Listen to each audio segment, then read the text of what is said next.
दोस्तों नमस्कार, आप सभी का स्वागत है हमारे YouTube चैनल बसंत सरोवर में। और आज हम पाठ कर रहे हैं धम्मपदम से श्री भगवान बुद्ध के वचन और उनके व्याख्या यहाँ पर दिया गया है श्री अभिलाष साहिब जी द्वारा, और इसी का हम अध्ययन पठन कर रहे हैं। तो चलिए चलते हैं धम्मपदम में। यमक वग्गो से तीसरा पद है अक्कोचिमम अवधिमम अजनीमम अहासी में ये तम उपन्यहन्ति वैरम तेसम न सम्मति। इसका अर्थ है मुझे गाली दी, मुझे मारा, मुझे हरा दिया और मुझे लूट लिया। इस प्रकार मानकर जो मन में शत्रु भाव की गांठ बांध लेता है उसका वैर शांत नहीं होता है। दूसरा पद है अक्कोचिमम अवधिमम अजीनीमम अहासी में ये तम न उपन्यहन्ति वैरम ते सुपशम्मति। मुझे गाली दी, मुझे मारा, मुझे हरा दिया तथा मुझे लूट लिया। ऐसे शत्रुभाव की गांठ जो मन में नहीं बांधता उसका वैर शांत हो जाता है। पांचवा पद है ना ही वेरे न वेरानी सम्मन्ति कुदाचनम अवेरेन चा सम्मन्ति एस धम्मो सनंतनो। इस संसार में शत्रुता रखकर कभी शत्रुता नहीं मिटती, शत्रुता छोड़ देने पर ही शत्रुता मिटती है। यही सनातन धर्म है। परे च न विजानन्ति मयमेत्थ यमामसे ये चा तत्थ विजानन्ति ततो सम्मन्ति मेधगा। अर्थ है दूसरे लोग यह नहीं जानते कि हमें इस संसार से जाना है। जो इस तथ्य को जानता है उसका कलह शांत हो जाता है।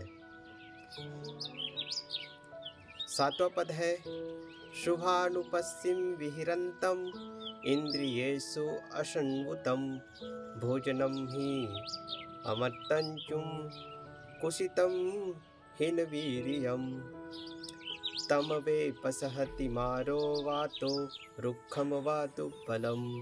जो मनुष्य विषय भोगों में सुख मानकर विहरता है, इंद्रियों का संयम नहीं रखता, भोजन की मात्रा नहीं समझता, आलसी और मन का दुर्बल उद्योगहीन है, उसे मनोविकार उसी प्रकार रौंदते हैं जिस प्रकार आंधी दुर्बल वृक्ष को। उपयुक्त गाथा में महाअनुशास्ता तथागत कहते हैं कि मनोविकार का पहला कारण है सर्वत्र शुभ देखते हुए घूमना, रमणीय सुख लाभ समझकर विषयों में चिपकते रहने वाली की मनोमलिनता बढ़ती है।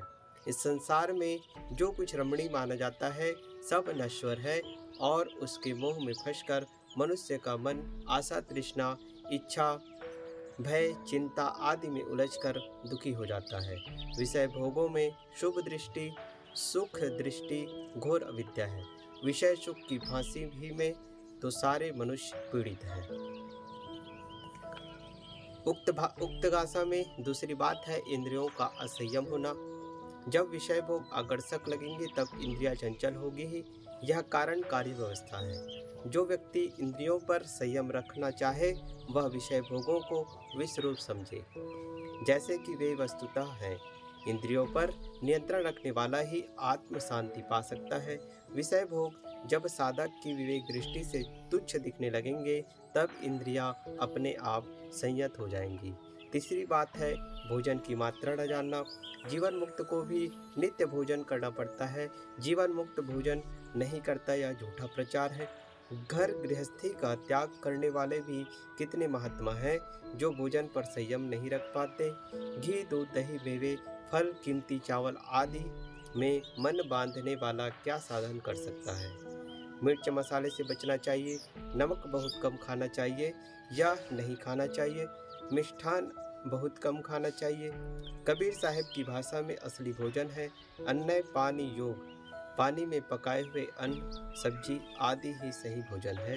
भोजन वही ठीक है जो स्वच्छ, सात्विक और सुपाच्य हो और उसे कड़ी भूख लगने पर संतुलित मात्रा में लिया जाए। भूख से 2-4 ग्रास कम खाना चाहिए। ठूस कर खाने वाला पेटू आदमी शरीर से सुखी नहीं रह पाएगा, वह साधना क्या करेगा। चौथी बात है कुसित होना। पाली भाषा में कुसित का अर्थ है आलसी। संस्कृत में कुसित ब्याज खाने वाले को कहा जाता है, परंतु यह ग्रंथ धम्मपदम है तो पाली भाषा का ग्रंथ है। आलसी आदमी भौतिक उन्नति नहीं कर सकता, फिर आध्यात्मिक उन्नति क्या करेगा। किसी दिशा की उन्नति के लिए आलस्य रहित तथा उद्योगशील होना चाहिए। पांचवी बात है हीन वीर्य होना, मनोबल न होना, उत्साहहीन होना। जो सेवा स्वाध्याय और साधना से मन चुराएगा वह परमार्थ की क्या कमाई करेगा। उपयुक्त पांचों दुर्गुणों से में उलझा मनुष्य मार के द्वारा मारा जाता है। संस्कृत भाषा के अनुसार मार का अर्थ है हत्या, किंतु पाली भाषा में मार का अर्थ है अकुशल वृत्तियों का साकार मूर्ति। तात्पर्य है मनोविकार, अर्थात मनोविकार ही मार है। जैसे दुर्बल वृक्ष को आंधी रौंद देती है, वैसे उपयुक्त पांचों दोषों में फंसे मनुष्य को उसके अपने ही मनोविकार दरड़ देते हैं, रौंद देते हैं। तो साथियों, आज का पाठ इतना ही। कल फिर मुलाकात होगा, तब तक के लिए आप सभी को नमस्कार।